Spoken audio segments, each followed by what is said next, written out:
ತಾರೀಕು ಬೆಂಗಳೂರಲ್ಲಿ 12 ಗಂಟೆ ಹೊತ್ತಿಗೆ ನಮ್ಮ ಶ್ರೀಕುಮಾರ್ ಸಾರಿಗೆ ಸಂಸ್ಥೆ ಸೇರಿದ KA47A0237 ಗಾಡಿಗೆ ಆಕಸ್ಮಿಕವಾಗಿ ಬೆಂಕಿ ತಗುಲಿ ಸುಟ್ಟೋಯ್ತು. 18 ಆವತ್ತು ಗ್ಯಾರೇಜ್ ಅಲ್ಲಿ ಇದ್ದಂತ 18 ಗಾಡಿಗಳು ಸುಟ್ಟೋಯ್ತು. ಅದರಲ್ಲಿ ಪ್ರಥಮ ಬಾರಿಗೆ ಬೆಂಕಿ ತಾಗದೆ ನಮ್ಮ ಗಾಡಿಗೆ. ಅದಾದ ನಂತರ ಅದರ ಎಲ್ಲ ಪ್ರೊಸೀಜರ್ ಪ್ರಕಾರ ನಾವು ಯುನೈಟೆಡ್ ಇಂಡಿಯಾದವರಿಗೆ ಕಂಪ್ಲೇಂಟ್ ಮಾಡಿದ್ವಿ. ಅವರು ಸರ್ವೇಯರ್ ಅಪಾಯಿಂಟ್ಮೆಂಟ್ ಮಾಡಿದ್ರು. ಸರ್ವೆ ಆಯ್ತು.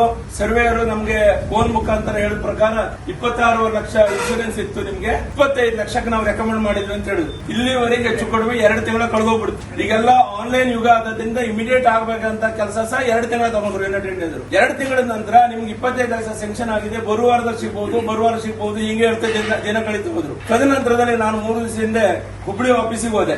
ಆರ್ಮಿ ಅವರಿಗೆ ಭೇಟಿ ಆದಾಗ ಪೈ ಅವ್ರು ಏನ್ ಹೇಳಿದ್ರು, ಅದು ನಾವು ಎಲ್ಲಾ ಇನ್ಸೂರೆನ್ಸ್ ಕಂಪನಿಯವರು ಯುನೈಟೆಡ್, ಓರಿಯೆಂಟಲ್, ನ್ಯೂ ಇಂಡಿಯಾ ಇವರೆಲ್ಲ ಸೇರಿ ಒಂದು ಕಂಪನಿ ತರ ಗ್ರೂಪ್ ತರ ಮಾಡಿದ್ದೇವೆ. ಅದು ನಿಮಗೆ ಇನ್ಸೂರೆನ್ಸ್ ನಾವು ಆ ಗ್ಯಾರೇಜ್ ಮೇಲೆ ಕೇಸ್ ಮಾಡ್ತಾ ಇದ್ದೇವೆ, ಅವರಿಂದ ವಸೂಲಾಗಬೇಕು, ನಿಮಗ್ ಕೊಡ್ತೇವೆ. ಆಮೇಲೆ ನಿಮ್ಗೆ ಕೊಡದೇ ಇರುವ ಬಗ್ಗೂ ನಾವು ದಾರಿ ಹುಡುಕ್ತಾ ಇದ್ದೇವೆ. ಇದೇ ಬಾಯ್ಬಿಟ್ಟು ಹೇಳಿದ್ರು. ಅದು ಗ್ಯಾರೇಜ್ ನಲ್ಲಿ ನಿಂತಿರೋ ಗಾಡಿ ಆದ್ರಿಂದ ನಮ್ಮ ಇನ್ಸೂರೆನ್ಸ್ ಪಾಲಿಸಿ ಒಳಗೆ ಏನ್ ಕ್ಲಾತ್ ಅಂತ ನಾವು ಸ್ಟಡಿ ಮಾಡ್ತಾ ಇದ್ದೇವೆ. ನಿಮ್ಗೆ ಕೊಡದೇ ಇರುವ ಬಗ್ಗೂ ನಾವು ವಿಚಾರ ಮಾಡ್ತಾ ಇದ್ದೇವೆ. ಹೆಂಗೆ ತಪ್ಪಿಸ್ಕೊಳ್ಬಹುದು, ಹೆಂಗೆ ಕೊಡದೇ ಇರ್ಲಿಕ್ಕೆ ಸಾಧ್ಯ ಇದೆ ಹೇಳುವಂತ ಮಾತನ್ನು ಹೇಳಿದ್ರು. ಆಮೇಲೆ ನಾನೊಬ್ಬ ಗ್ರಾಹಕ, ನನಗೆ ಬೆಂಗಳೂರು ನಂಬರ್ ಕೊಟ್ಟರು ಇವರು, ಒಂದು ಲೋಬೋ ಮೇಡಮ್ ಮತ್ತೊಬ್ಬರು ಬಾಲಕೃಷ್ಣ ಅವರು. ಲೋಬೋ ಮೇಡಮ್ ಅವರು ಫೋನ್ ಹಿಡಿದಾಗ ಇದೆಲ್ಲ ಕೇಸ್ ಅನ್ನು ನಾವು ಬಾಲಕೃಷ್ಣ ಅವರಿಗೆ ಹ್ಯಾಂಡ್ ಓವರ್ ಮಾಡಿದೆ. ಅವರು RM DM ಏನೋ ಇದ್ದಾರೆ, ಅವರಿಗೆ ನೀವು ಮಾತಾಡಿ ನಮ್ಗೆ ಹೇಳಿದ್ರು.